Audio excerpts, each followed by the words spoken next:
Hi friends, Shilpa veg recipes ಚಾನಲ್ಗೆ ಸ್ವಾಗತ. ಇವತ್ತು ನಾನು ಈ ಬೇಸಿಗೆಗೆ ತುಂಬ ತಣ್ಣಗೆ ಅನಿಸೋವಂತಹ ಅನ್ನದ ಜೊತೆ ತುಂಬ ರುಚಿ ಕೊಡೋವಂತಹ ಈರುಳ್ಳಿ ಸೊಪ್ಪಿನ ತಂಬಳಿ ಅಂದರೆ ಸ್ಪ್ರಿಂಗ್ ಆನಿಯನ್ ತಂಬಳಿ ಮಾಡ್ತಾಯಿದ್ದೀನಿ. ಅದಕ್ಕೆ ಫಸ್ಟ್ ನಾನು ಹಂಚು ಮೇಲೆ ಫಸ್ಟ್ ಎಣ್ಣೆ ಹಾಕ್ಕೊಂಡು ಸಾಸಿವೆ, ಜೀರಿಗೆ, ಉದ್ದಿನಬೇಳೆನ ಹಾಕ್ಕೊಳ್ತಾ ಇದ್ದೀನಿ.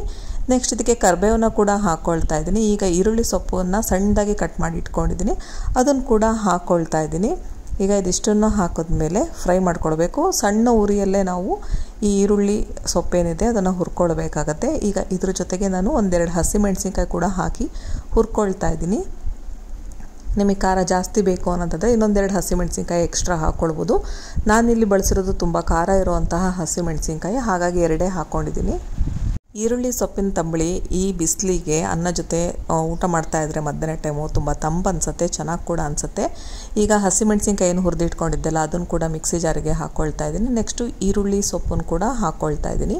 ಇದ್ರ ಜೊತೆಗೆ ಒಂದು 4 ಸ್ಪೂನ್ನಷ್ಟು ತೆಂಗಿನಕಾಯಿ ತುರಿ ಹಾಕ್ಕೊಳ್ತಾ ಇದ್ದೀನಿ. ಒಂದು 5 ರಿಂದ 6 ಬೆಳ್ಳುಳ್ಳಿ ಹಾಕ್ಕೊಂಡಿದ್ದೀನಿ, ಶುಂಠಿ ಹಾಕಿದ್ದೀನಿ, ಸ್ವಲ್ಪ ಕಾಳುಮೆಣಸನ್ನು ಹಾಕಿ ನೀರು ಹಾಕಿ ರುಬ್ಕೊಳ್ತಾ ಇದ್ದೀನಿ.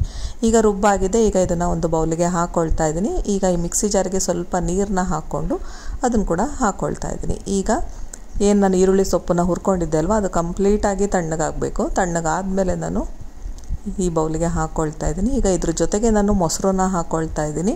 ಮೊಸರಾದರೂ ಹಾಕ್ಕೊಳ್ಬೋದು ಅಥವಾ ಮಜ್ಜಿಗೆನಾದರೂ ಹಾಕ್ಕೊಳ್ಬೋದು.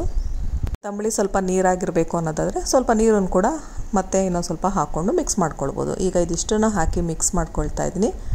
ಕೊನೆಗೆ ರುಚಿಗೆ ತಕ್ಕಷ್ಟು ಉಪ್ಪನ್ನು ಹಾಕ್ಕೊಂಡು ಮಿಕ್ಸ್ ಮಾಡ್ಕೊಳ್ತಾ ಇದ್ದೀನಿ.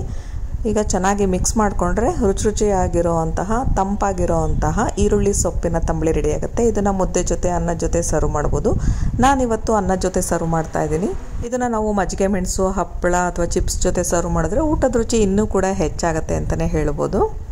ರುಚಿಯಾಗಿರುವಂತಹ ತಂಪಾದಂತಹ ಈರುಳ್ಳಿ ಸೊಪ್ಪಿನ ತಂಬಳಿ ರೆಡಿಯಾಗಿದೆ. ನೀವು ಕೂಡ ಒಮ್ಮೆ ರೆಸಿಪಿನ ಟ್ರೈ ಮಾಡಿ. ಈ ವಿಡಿಯೋ ಇಷ್ಟ ಆದರೆ ಲೈಕ್ ಮಾಡಿ, ಶೇರ್ ಮಾಡಿ ಹಾಗೂ ಸಬ್ಸ್ಕ್ರೈಬ್ ಮಾಡಿ. Thank you friends.